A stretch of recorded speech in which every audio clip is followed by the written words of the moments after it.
ప్రభావము అనే ఒక మాటను నేను చూశాను. అయితే ప్రభావము అంటే అర్థం ఏంటండి? శక్తి, లేకపోతే ఇన్ఫ్లుయెన్సు, లేకపోతే ఎఫెక్టు, ఇంపాక్టు, ఇవన్నీ కూడా మీనింగ్. ప్రియ దేవుని బిడ్డలారా, ఈ ప్రభావము అనే ఒక పదము ఒక చోట చూసినప్పుడు నాకు చాలా ఆశ్చర్యం కలిగింది. ఎక్కడ అంటే ప్రియ దేవుని బిడ్డలారా, మొదటి సమూయేలు గ్రంథము 4వ అధ్యాయము 21వ వచనము.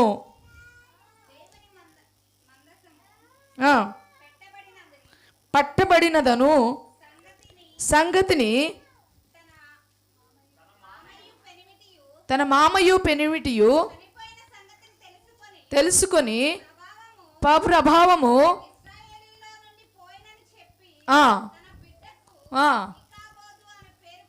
ప్రైజ్ ద లార్డ్, హల్లెలూయా. ప్రియ దేవుని బిడ్డలారా, ఇక్కడ మనం చదువుకోవాల్సింది ఏంటి అంటే, ఆ సంగతిని తెలుసుకొని ప్రభావము ఇజ్రాయేలీలో నుండి పోయినదని ఆ స్త్రీ ఎరిగింది. ప్రభావం ఎక్కడ పోయిందట? ఇజ్రాయేలీలో నుండి ప్రభావం పోయిందట. ఆ ప్రభావం పోయిందని ఎలా తెలుసుకుంది? తన భర్త, తన మామ చనిపోయిన విధానమును బట్టి ఏమైపోయింది? ప్రభావము పోయిందని. ఇక్కడ తను దేని గురించి మాట్లాడుతూ ఉందంటే, దేవుని యొక్క ప్రభావం. వినాలి, దేవుని యొక్క ప్రభావము, దేవుని యొక్క శక్తి ఇజ్రాయేలీలో నుండి వెళ్ళిపోయిందని చెప్పేసి ఆ స్త్రీ గమనించి తనకు పుట్టినటువంటి బిడ్డకి ఏమని పేరు పెట్టింది? ఈకాబోదు. ఈకాబోదు అనగా అర్థం ఏమిటి? ప్రభావమును కోల్పోవడం, ప్రభావమును పోగొట్టుకోవడం. ప్రియ దేవుని బిడ్డలారా, ఎందుకు ఈ ప్రభావం పోయింది, ఈ ప్రభావం ఎలా పోయిందని మనం లేఖనాలు చూసినప్పుడు ఆ ఫస్ట్లోనే ఏమి రాసి పెట్టింది? మందసము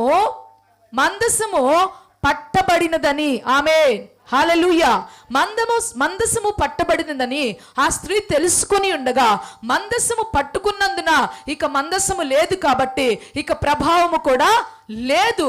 ఇక ప్రభావము లేదు కాబట్టి నా భర్త, నా పెనిమిటి కూడా చనిపోయాడని ఆ స్త్రీ తనకు పుట్టిన కుమారునికి ఏం పెట్టిందండి? ఈకాబోదు అని పెట్టింది. ప్రైజ్ ద లార్డ్, హల్లెలూయా, హల్లెలూయా. ప్రియ దేవుని బిడ్డలారా, మనము చూసుకున్నట్లయితే మందసము కదండి, మందసము. ఈ మందసము దేనికి సాదృశ్యమై ఉన్నది అంటే, దేవుని సన్నిధికి సాదృశ్యమై ఉన్నది. దేనికండి? మందసము దేనికి సాదృశ్యము? దేవుని యొక్క సన్నిధికి ఈ మందసము సాదృశ్యమై ఉన్నది. నూతన నిబంధనలో చూసుకుంటే యేసుక్రీస్తు ప్రభువారికే సాదృశ్యము ఈ మందసము. ఆమేన్, హల్లెలూయా, హల్లెలూయా. మనము చూసినట్లయితే ప్రియ దేవుని బిడ్డలారా, అబ్రహాము మొదలుకొని కూడా మనము చూస్తే అప్పుడు దేవుడు ఎలా మాట్లాడుతున్నాడు? అబ్రహాము చూస్తే వ్యక్తుల ద్వారా మాట్లాడుతున్నాడు. మరి ఇంకా కొంత ముందుకొచ్చి చూస్తే దేవుడు ఏం చేస్తున్నాడంటే ఆకాశములో నుండి మాట్లాడుతున్నాడు, మేఘములలో నుండి మాట్లాడుతూ ఉన్నాడు. ప్రైజ్ ద లార్డ్, హల్లెలూయా. అంతేకాదు కానీ ఆ దినాలలో మనము చూసుకుంటే దేవుడు మాట్లాడిన చోటునల్లా వాళ్ళు ఏం చేస్తున్నారంటే బలిపీఠాలు కడుతున్నారు. ఏం చేస్తున్నారండి? బలిపీఠాలు కడుతున్నారు. బలిపీఠాలు కట్టి బలిపీఠాల దగ్గర వాళ్ళు ఏం చేస్తున్నారు? ఆ హోమములను కానీ అర్పణలు కానీ వారు చేసేటటువంటి ఆ యొక్క కార్యక్రమాలు దేవునికి చెల్లించవలసిన వారు ఏం చేస్తున్నారంటే బలిపీఠముల యొద్ద చెల్లిస్తూ ఉన్నారు. ప్రైజ్ ద లార్డ్, హల్లెలూయా. అయితే ప్రియ దేవుని బిడ్డలారా, మోషే కాలముకు వచ్చేసరికి దేవుడు ఏం చేశాడంటే మోషేతో మాట్లాడుతూ ఉన్నాడు. ఆమేన్, హల్లెలూయా. మోషేతో కూడా కొంతకాలం వరకు మోషేతో దేవుడు ఏం చేశాడు? ఆకాశములో నుండే మాట్లాడాడు, మేఘములో నుండే మాట్లాడుతూ ఉన్నాడు. కానీ కొంతకాలంకి వచ్చిన తర్వాత 25వ అధ్యాయము 10వ వచనములో మనము చూస్తే ఒకసారి చూడండి. నిర్గమాకాండము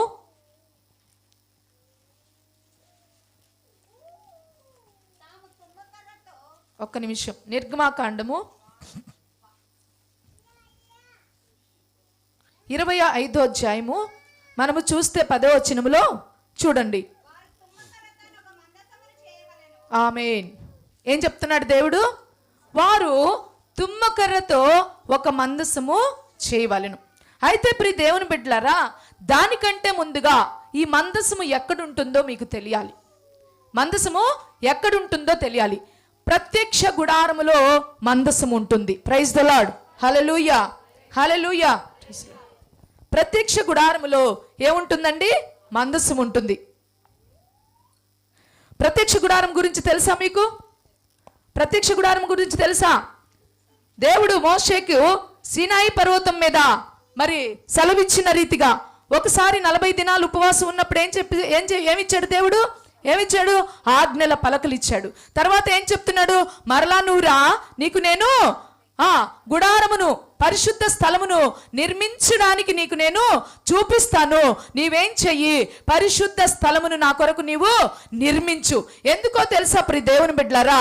ఈ పరిశుద్ధ స్థలమును ఎందుకు నిర్మించమని చెప్పాడు దేవుడు అంటే, అక్కడే మనకి 8వ వచనం చదవండి, 25వ అధ్యాయము. నేను వారిలో నివసించున్నట్లు. ఆమేన్, హల్లెలూయా. మీరు గుర్తు పెట్టుకోండి ప్రియ దేవుని బిడ్డలారా, దేవాది దేవుడు మరి కొంతకాలము మరి మేఘములో నుండి, ఆకాశము నుండి మాట్లాడుతున్నటువంటి దేవుడు ఏం చేశాడంటే, నేను మీతో మాట్లాడాలి అంటే, నేను మీలో నివసించాలి అంటే, మీతో కూడా నేను ఉండాలి అంటే మీరేం చెయ్యండి? ఒక పరిశుద్ధ స్థలమును నిర్మించండి. ఆ పరిశుద్ధ స్థలమును నేను నీకు చూపిస్తానని మరి ఏమైందంటే మోషేకి కనపరిచాడు. దట్ ఈస్ ప్రత్యక్ష గుడారం. అయితే ప్రియ దేవుని బిడ్డలారా, ప్రత్యక్ష గుడారము ఎన్ని భాగాలుగా ఉంటుంది తెలుసా? ఎలాగా? ఏంటి? ఆవరణము, పరిశుద్ధ స్థలము, అతి పరిశుద్ధ స్థలము. ఆవరణంలో ఏముంటుంది? ఆవరణంలో ఏముంటుంది? గంగాళము, బలిపీఠము. Praise the Lord. తర్వాత పరిశుద్ధ స్థలములో తెలుసా? ఎస్. అతి పరిశుద్ధ స్థలములోనికి వచ్చేసరికి మందసము. Praise the Lord. ధూపవేదిక దాని ఎదుట మందసము. అయితే ప్రియ దేవుని బిడ్డలారా, ఇక్కడ ఎలా మాట్లాడుతూ ఉన్నాడు దేవుడు అంటే, మందసము పైన కరుణాపీఠం ఉంటుంది. ఏముంటుంది? మందసము మీద కరుణాపీఠం ఉంటుంది. కరుణాపీఠము మీద 2 కెరూబులు ఒకదానికి ఒకటి ఎదురుగా ఉన్నప్పుడు ఆ కెరూబులలో నుండి దేవుడు ఏం చేస్తున్నాడంటే, ఆకాశము నుండి మందసము పైకి వచ్చి కరుణాపీఠం మీదకి వచ్చి ఆ 2 కెరూబుల మధ్యలో నుండి దేవుడు ఏం చేస్తున్నాడు? వారితో మాట్లాడుతూ ఉన్నాడు. ఆమేన్, హల్లెలూయా, హల్లెలూయా. అయితే ఇక్కడ మనము మందసాన్ని చూడవలసిన వారమైనా, ఇక్కడ ఏం జరిగింది అంటే ప్రియ దేవుని బిడ్డలారా, సమూయేలు గ్రంథము అంటే మోషే మందసాన్ని నిర్మించాడు. మందసములు ఏమేమి ఉంటాయి? మందసములు ఏమేమి ఉంటాయి? మొదటిది మన్నా పాత్ర, బంగారు మన్నా పాత్ర, అహరోను చిగిరించిన కర్ర, ఇంకా ఆజ్ఞల పలకలు మందసములో ఉన్నాయి ప్రియ దేవుని బిడ్డలారా. అయితే ఈ యొక్క ప్రత్యక్ష గుడారము మరి మోషే తయారు చేశాడు, మందసం ఉంచాడు, అన్ని బాగానే ఉంది. అది మనం చూస్తాం నిర్గమాకాండం అంతా కూడా కదండి. అక్కడ చూసిన తర్వాత ఈ రోజు మనం చూస్తుంది ఏంటంటే సమూయేలు గ్రంథములో. అంటే మీరు గుర్తుందా? హన్నా ఎక్కడికి వెళ్ళిందండి? హన్నా ఎక్కడికి వెళ్ళింది ప్రార్థన చేయడానికి? షీలోహులోనికి వెళ్ళింది. అక్కడ ఏముంది? షీలోహు మందిరములో దేవుని యొక్క మందసము అక్కడ ఉంది ప్రియ దేవుని బిడ్డలారా. అయితే ప్రియ దేవుని బిడ్డలారా, ఆ తర్వాత ఈ సమూయేలు గ్రంథంలోనికి వచ్చేసరికి ఆ షీలోహు మందిరములో యాజకుడుగా ఎవరున్నారు? ఏలి ఉన్నారు.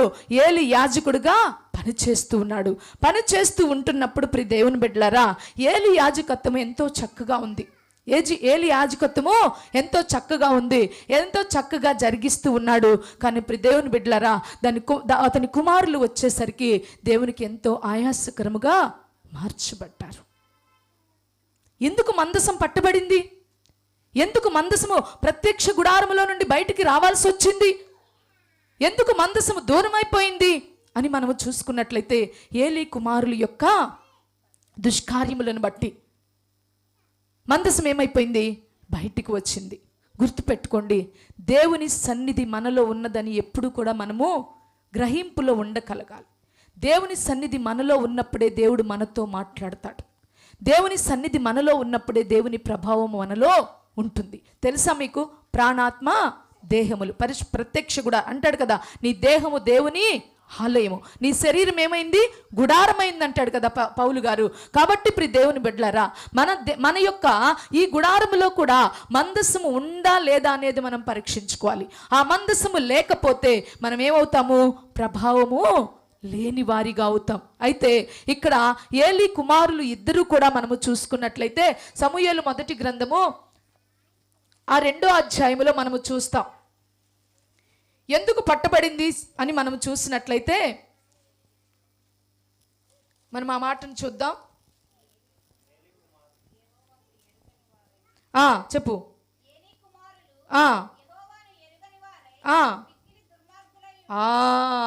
ఏమైందంటండి? ఏలి కుమారులు యెహోవాను ఎరగని వారై మిక్కిలి దుర్మార్గులయ్యారు.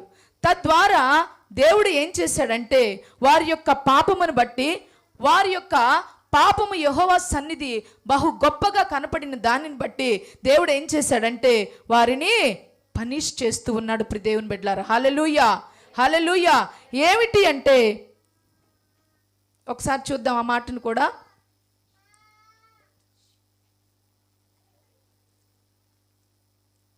చూడండి ఆ యొక్క మొదటి సమూయేలు గ్రంథం 2వ అధ్యాయములోనే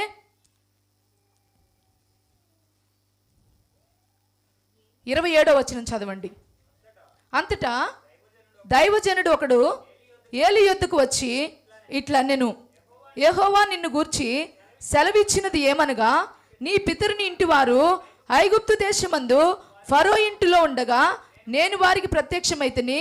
అతడు నా ముందర ఎఫోదును ధరించి నా బలిపీఠం మీద అర్పణమును ధూపమును అర్పించుటకై నాకు యాజకుడగనట్లు ఇశ్రాయేలు గోత్రముల నుండి నేను అతన్ని ఏర్పరచుకొంటిని. ఇశ్రాయేలీయులు అర్పించిన హోమ వస్తువులన్నిటినీ నీ పితరుని ఇంటి వారికి ఇచ్చితిని.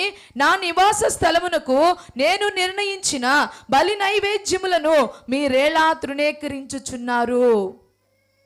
ఏం చేస్తున్నారంట? ఏలి కుమారులు ఏం చేస్తున్నారు?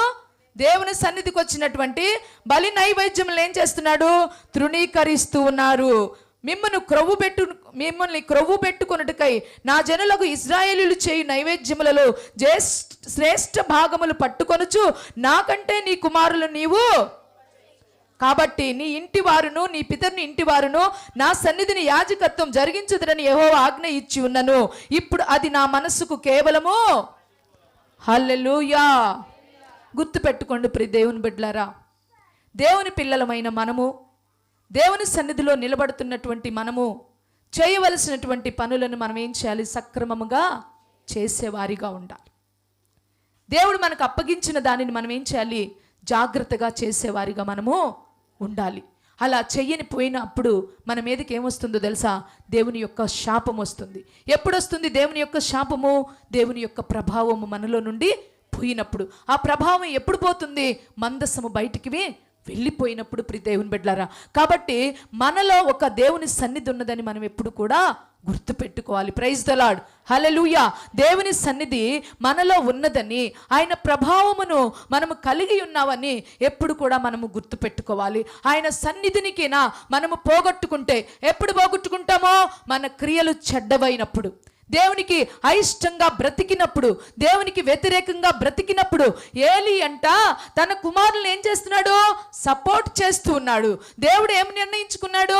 వాళ్ళ యొక్క పితరుల తరమము యాజకులుగా ఉండాలని దేవుడు సిద్ధపరిస్తే వీళ్ళు ఏం చేస్తున్నారంటే, వీరి యొక్క క్రియలను బట్టి వారు ఏం చేశారంటే దేవునికి వ్యతిరేకంగా ఉండి దేవుని యొక్క యాజకత్వములో నుండి బయటికి రావడానికి దేవుడు నిర్ణయం తీసుకున్నాడు. ప్రియ దేవుని బిడ్డలారా, ఎంత దౌర్భాగ్యమో చూడండి. మన క్రియలను బట్టి దైవ సన్నిధిని మనం పోగొట్టుకుంటున్నాం. మన క్రియలను బట్టి దేవుని యొక్క ప్రభావమును పోగొట్టుకుంటున్నాం. ఒకప్పుడు గొప్ప ప్రార్థనా పరులము, ఒకప్పుడు వాక్యాన్ని ధ్యానించేవారము, ఒకప్పుడు ఉపవాసాలుండి మరి దేవుని సన్నిధిని ప్రలాపించేవారము, దేవుని ప్రభావాన్ని ఎరిగిన వారము, దేవుని దర్శనాలను పొందుకునేవారము. కానీ ఇప్పుడు మనం అది పోగొట్టుకున్నామంటే, దేవుని సన్నిధి నీలో నుండి పోయినది అంటే దానికి అర్థం ఏమిటో తెలుసా?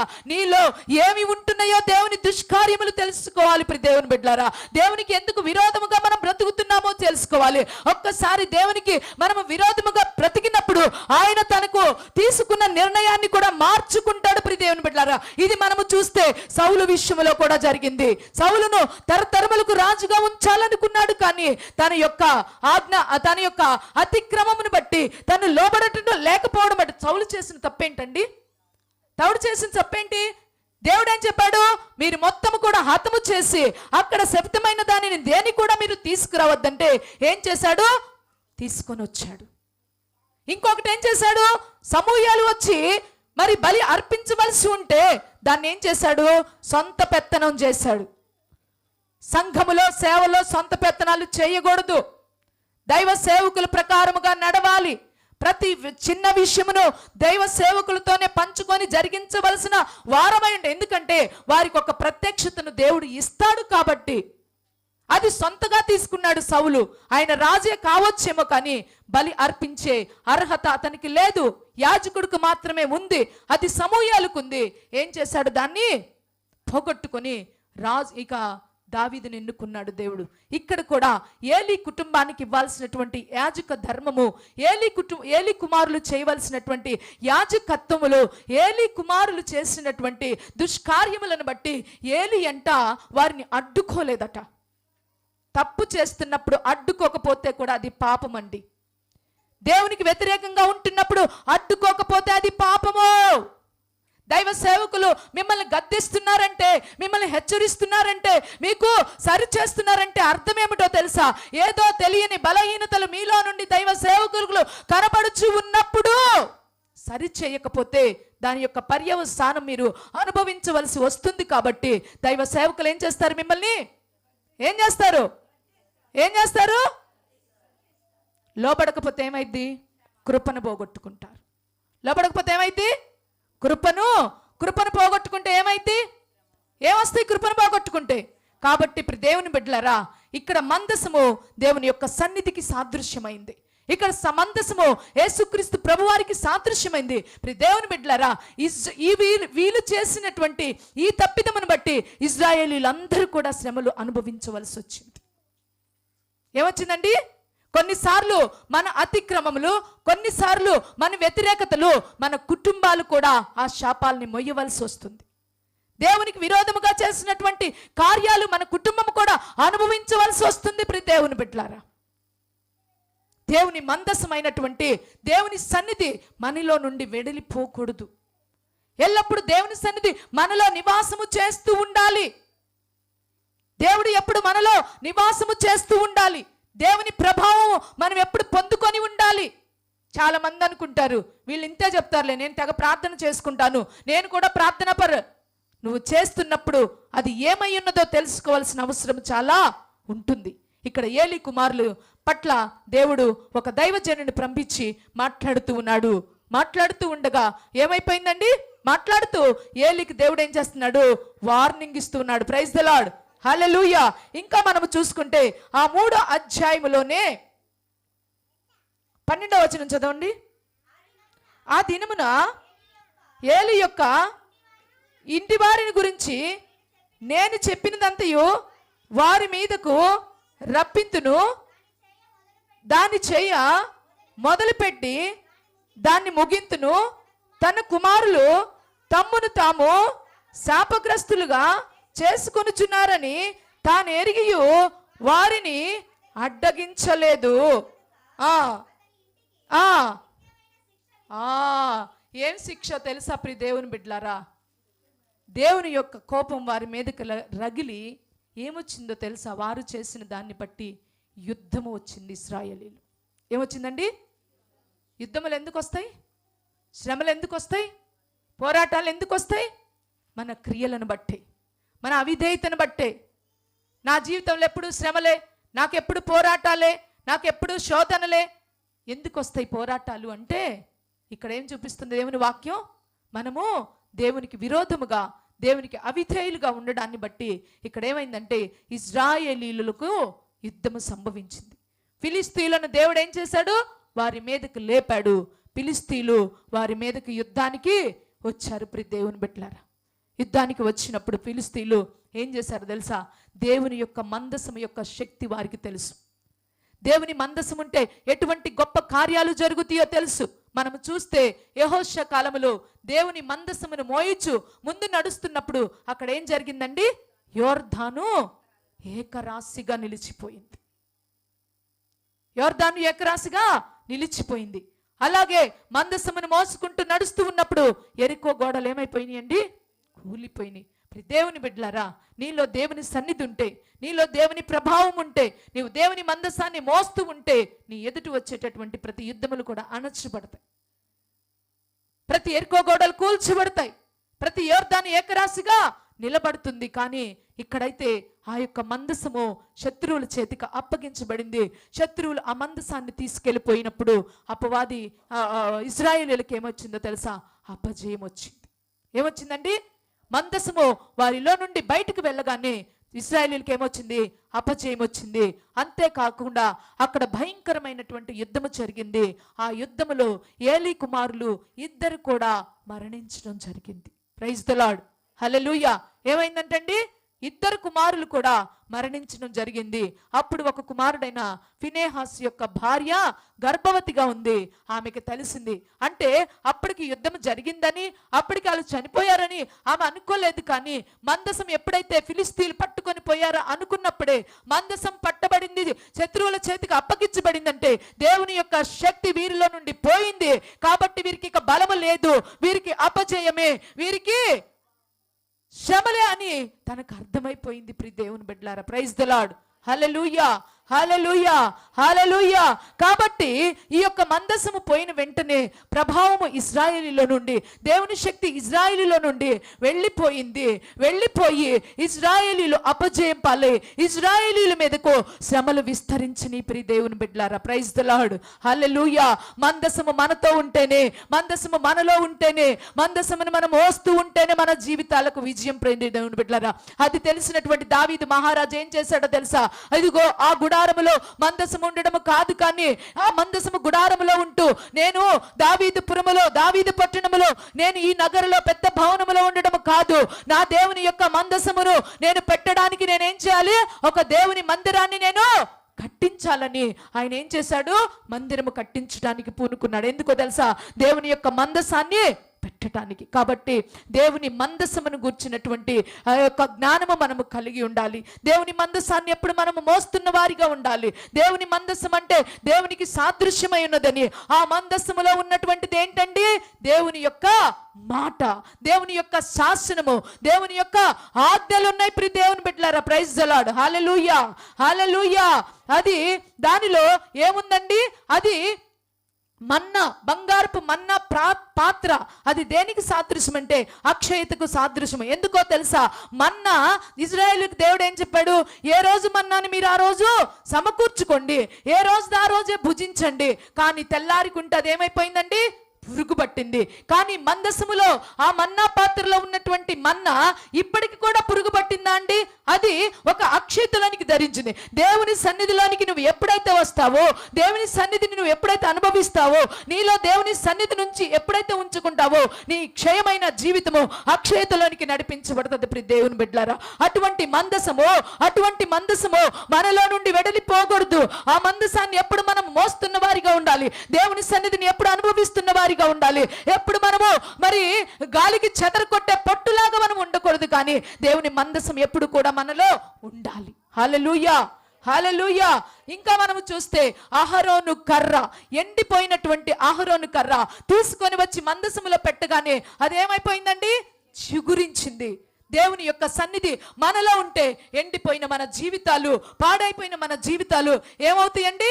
చిగురించబడతాయి. ప్రైజ్ ది లార్డ్, హల్లెలూయా, హల్లెలూయా.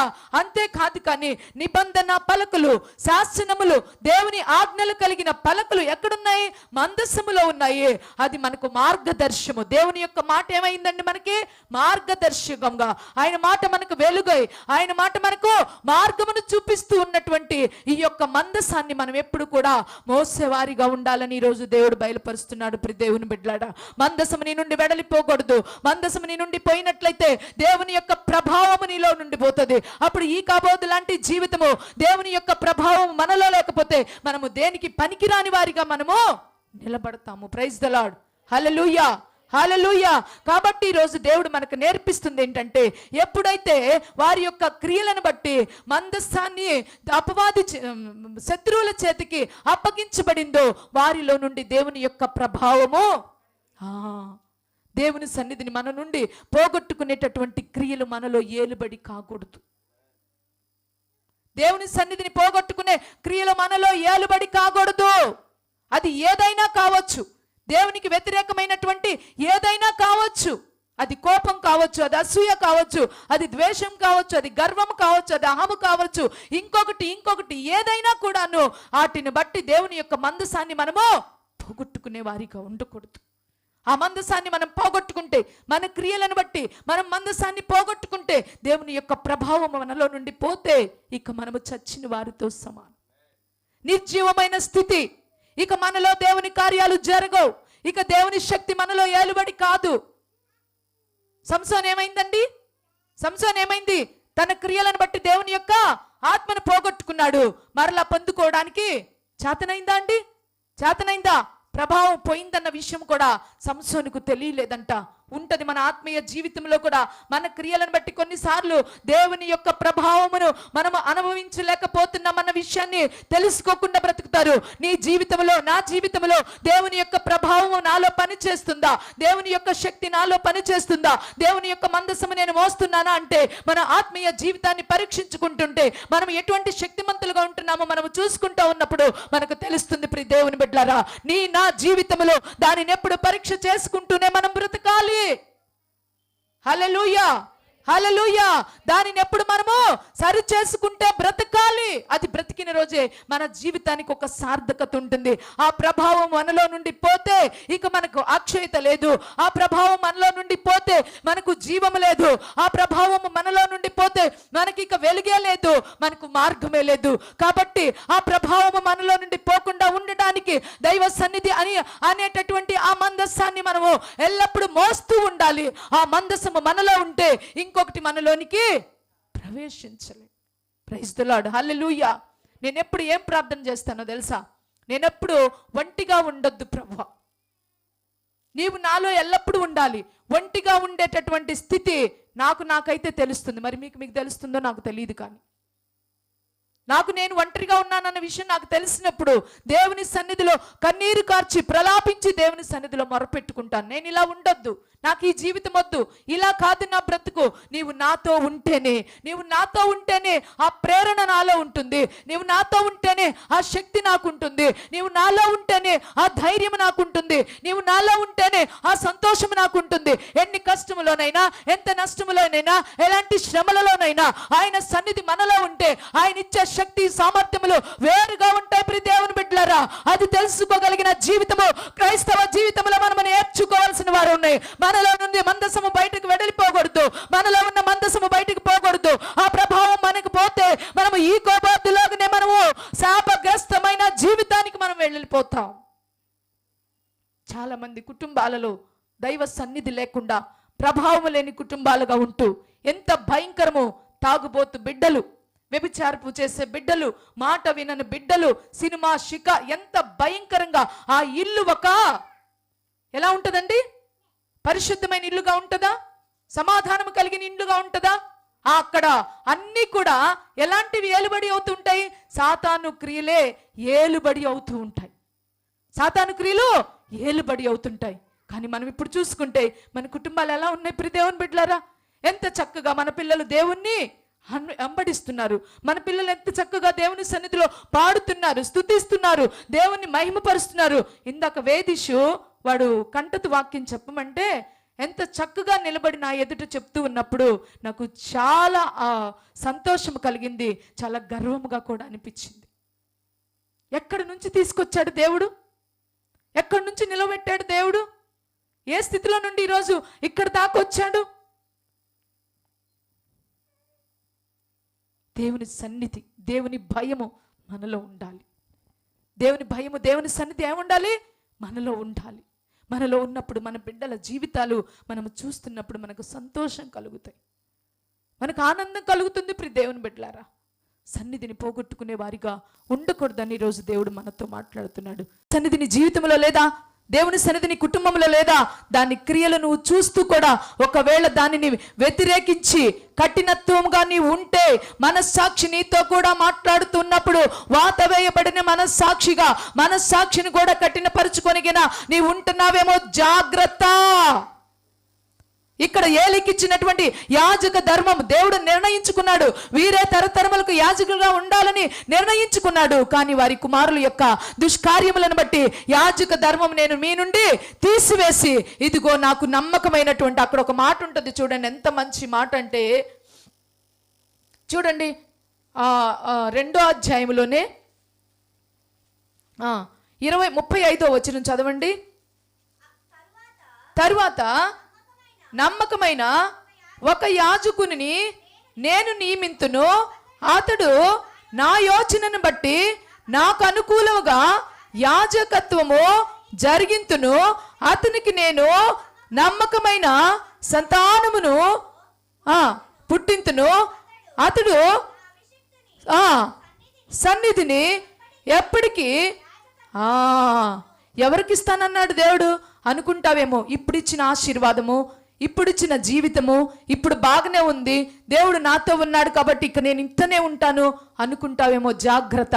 దేవుడు కనుదృష్టి ఎప్పుడు నిన్ను చూస్తూ ఉంటుంది, నిన్ను పరీక్షిస్తూ ఉంటుంది, నిన్ను జ్ఞాపకం చేసుకుంటుంది. ప్రతి క్షణమును నీ నడత, నీ మడత సమస్తము దేవుడు గమనిస్తూనే ఉంటాడు. ఏ క్షణములో ఎలాగూ నిన్ను ఉంచాలి ఆయనకి తెలుసు.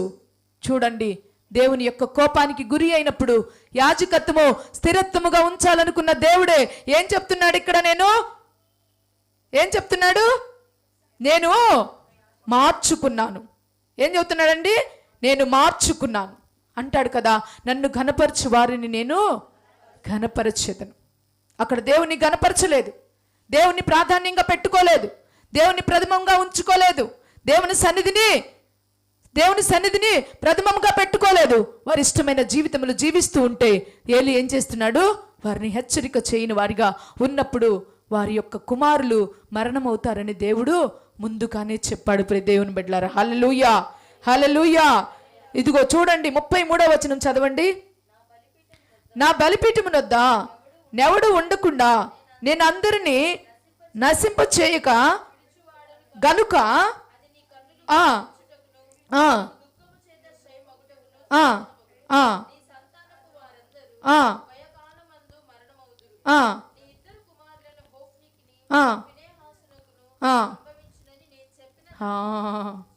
దేవుడు చెప్పి వీళ్ళ మూలంగా అదేం చేసుకొచ్చాడు?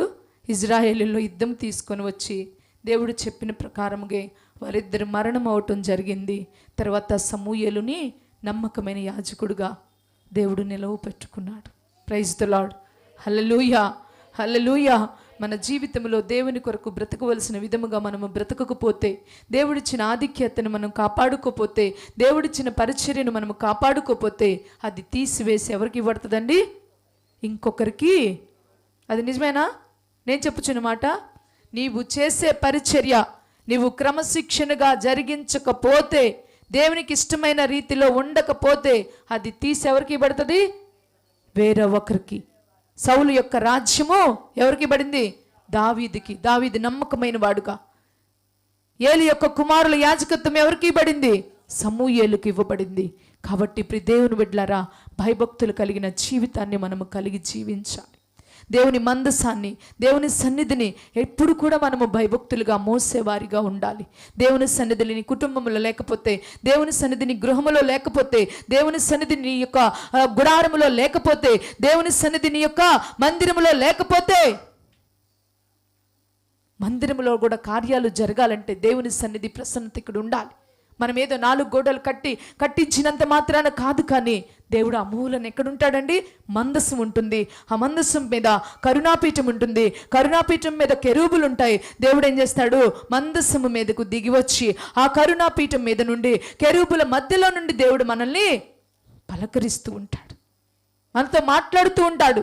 అందుకే దైవ సన్నిధిలోనికి రావాలి.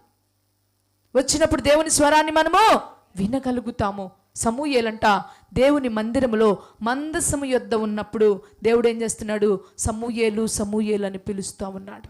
ప్రైజ్ ది లార్డ్, హల్లెలూయా. మందసాన్ని కాపాడుకోవాలి, మందసానికి సమీపంగా ఉండాలి. మందసము మనలో ఎప్పుడు ఉండాలి? మందసం ఎప్పుడు మన కుటుంబంలో ఉండాలి? దైవ సన్నిధిని ఎప్పుడు మనము అనుభవించే వారిగా ఉండాలి. ప్రైజ్ ది లార్డ్, హల్లెలూయా, హల్లెలూయా. అది అనుభవిస్తున్నప్పుడు మాత్రమే మనము దేవుని యొక్క శక్తిని పొందుకుంటాం. ఏందమ్మా ఎట చూస్తున్నావు? నాకెళ్ళి భయపడుతున్నావా ఏంది? Praise the Lord. హల్లెలూయా, హల్లెలూయా.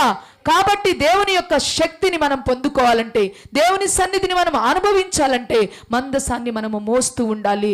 మందసములో ఉన్నటువంటి దేవుని మాటలను మనము అంగీకరిస్తూ ఉండాలి. మందసములో దేవుని యొక్క సన్నిధిగా మనము నిలవపెట్టుకున్నట్లుగా ఉండాలి. Praise the Lord. Hallelujah, hallelujah. ఈరోజు ప్రభు ఎందుకు ఈ మాటలు మాట్లాడాడు? నాకైతే చాలా అనిపించింది. ప్రభావము వారిలో నుండి పోయింది. మందసం ఎప్పుడైతే పట్టబడిందో, మందసము దేవుని యొక్క మాటలు ఎప్పుడైతే బయటకు వెళ్ళిపోయిందో, అక్కడ ఏం జరిగింది తెలుసా? ఫిలిష్తీయులు మందసం తీసుకువెళ్ళగానే ఫిలిష్తీయులకు వచ్చిందండి విజయము. ఫిలిష్తీయులకు విజయం వచ్చింది. మళ్ళీ ఎప్పుడైతే ఇజ్రాయేలీలు తెచ్చుకున్నారో మళ్ళీ ఇజ్రాయేలీలకి జయం వచ్చింది. మందసము విలువ వాళ్ళకు తెలుస్తుంది. మందసమును దేవుడు వారికి ఇస్తే వారు ఎరగలేక జీవించలేకపోతున్నారు ప్రియ దేవుని బిడ్డలారా.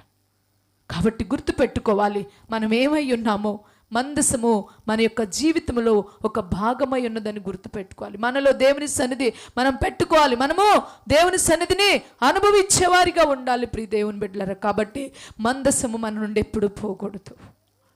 మందసం మన నుండి ఎప్పుడు పోకూడదు. మందసం మన నుండి పోతే మనము ఈ కాబోదు వలె ఉంటాం. సంఘములో నుండి కూడా మందసం ఎప్పుడు పోకూడదు. మందిరంలో నుండి మందసం ఎప్పుడు పోకూడదు. సొలొమోను మందిరము కట్టాడు. మందసాన్ని తీసుకొని వచ్చి అది ఎంత మంచి మరి సంతోషముతో ఉత్సాహముతో గొప్ప మరి పాటలు పాడుతూ వాయిద్యములు వాయిస్తూ నాట్యము చేస్తూ దేవుణ్ణి తీసుకొని వచ్చి ఎక్కడ పెట్టాడు?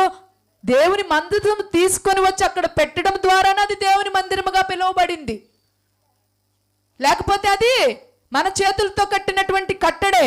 ఎప్పుడైతే మందసాన్ని తీసుకొని వచ్చి అక్కడ పెట్టారో అప్పుడు అది దేవుని మందిరం అయ్యి ఉన్నది. దేవుని బిడ్డలారా, మనము కూడా దేవుని సన్నిధి మనలో ఉంటేనే దేవుని బిడ్డలమై ఉంటాం. మనం దేవుని సన్నిధి మనలో ఉంటేనే, ప్రభావం మనలో ఉంటేనే మనము ఆయన పిల్లలమై ఉంటాం.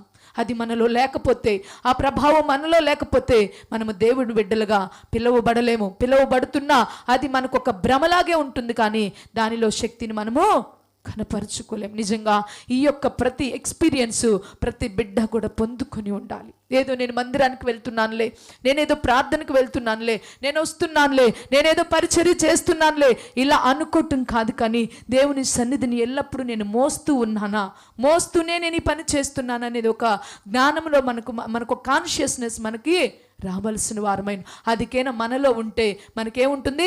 మనస్సాక్షి మనల్ని సరిచేస్తూ ఉంటుంది. మనలతో మనస్సాక్షి మాట్లాడుతూ ఉంటుంది. మనం వాటిని సరిచేసుకునే వారిగా ఉంటాం. దేవుని బిడ్డలారా, ఈరోజు దేవుడు మీతో ఎలా దీన్ని ఏ వర్షంలో మాట్లాడారో నాకైతే తెలియదు, కానీ నాకైతే ప్రభావం ఎప్పుడు కూడా మనలో నుండి పోకూడదు. Praise the Lord. ప్రభావం ఎప్పుడు పోకూడదు. ఎక్కడున్నా దేవుని ప్రభావమును, దేవుని శక్తిని అనుభవిస్తుంటే జయించే వారిగా ఉంటాం. జయ జీవితాన్ని కలిగిన వారిగా ఉంటాం. అపవాదిని ఎదుర్కొనే వారిగా ఉంటాం. శత్రువుని ఎదుర్కొనే వారిగా ఉంటాం. శత్రువు మీద మనకు జయము అనుగ్రహించబడుతుంది. అందుకే అడగండి, అయ్యా నీ సన్నిధి ఎప్పుడు నాలో ఉండాలి, నీ సన్నిధి ఎప్పుడు నా కుటుంబంలో ఉండాలి, నీ సన్నిధి ఎప్పుడు నా గృహంలో ఉండాలి. అంతేకాదు నీ సన్నిధి ఎప్పుడు మా మందిరంలో ఉండాలి, నీ సన్నిధి ఎప్పుడు మాతో కూడా ఉండాలి. అంతేగా మోషే అంటాడు కదా, నీ సన్నిధిని మాతో కూడా పంపించకపోతే నన్ను వెళ్ళొద్దని చెప్పదు, నేను పోను, నీ సన్నిధి వస్తేనే పోతా. అంటే మందసము ఆమె హల్లెలూయా. ఆయన సన్నిధితో మనం పోకపోతే అదే మహిమ. ఏంటండి? మహిమ. మహిమ ఉండాలి. సన్నిధి నీలో ఉంటే మహిమ నీ ముఖములో ఉంటుంది. ఆ ముఖాన్ని చూసినప్పుడు దేవుని యొక్క ప్రతిరూపాన్ని చూసినట్లుగా ఉంటాం. Praise the Lord. హల్లెలూయా. అది ఎంత శ్రేష్టమైన అనుభవమో తెలుసా? అది ఎంత ఆనందకరమైన అనుభవమో తెలుసా ప్రియ దేవుని బిడ్డలారా? కాబట్టి ఈరోజు దేవుడు మనతో మాట్లాడుతున్నాడు, ఈ కాబోదు వలె మనము ఉండొద్దు. ప్రభావము మనలో నుండి పోవద్దు. దేవుని శక్తి మనలో నుండి పోవద్దు. దేవుని శక్తి మనలో నుండి పోతే ఏ కార్యాలు కూడా నెరవేర్చబడవు. దేవుని శక్తి మనలో నుండి పోతుంది అంటే అర్థము మందసము బయటికి వెళ్ళిపోతుంది. ఆ మందసము మనలో నుండి బయటికి వెళ్ళిపోకూడదు. ఆ మందసాన్ని మనం ఎప్పుడు మోస్తూ ఉండాలి. Praise the Lord. Hallelujah, hallelujah. కాబట్టి అట్టి కృపా దేవుడు మనందరికీ కూడా దయచేయును గాక. ఆమేన్. అందరం కళ్ళు మూసుకున్నట్లయితే ప్రార్థన చేసుకుందాం.